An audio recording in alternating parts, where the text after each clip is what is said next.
आपण पाहत आहात press media news. Ertiga car आणि ट्रकचा भीषण अपघात, तिघांचा जागीच मृत्यू तर चौघे गंभीर जखमी।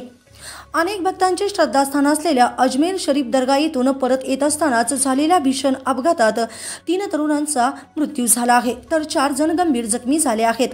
आयान बाबा चौगले राहणार मनोर, तसेच ताहिर नासिर शेख राहणार पालघर आणि मुदस्सर अन्सार पटेल राहणार टाकवहाळ अशी अपघातात मृत्यू झालेल्यांची नावे आहेत। तर सलमान अल्ताफ शेख, शाहरुख सलीम शेख, तसेच शादाब मलिक शेख आणि मोईन सलीम शेख राहणार काटाळे अशी जखमी झालेल्यांची नावे आहेत।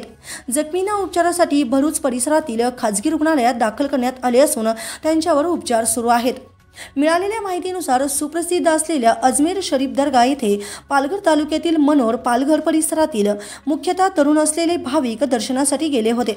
अजमेर शरीफ दर्गा येथे दर्शन घेऊन सर्व भाविक पालघरच्या दिशेने परतीच्या प्रवासासाठी निघाले होते। गुजरात राज्यातील भरूच अंकलेश्वर परिसरात या भाविकांवर काळाने घाला घातला। भाविक प्रवास करत असलेल्या एर्टिगा कार आणि ट्रकची धडक झाल्याने भीषण अपघात घडला। बुधवार दिनांक 8 पहाटे 2 वाजण्याच्या सुमारास हा अपघात घडला असून अपघात इतका भीषण होता की कार आणि ट्रकच्या धडकेत कारचा पूर्णतः चक्काचूर झाला आहे। Bureau report, press media, Suraj पारवे।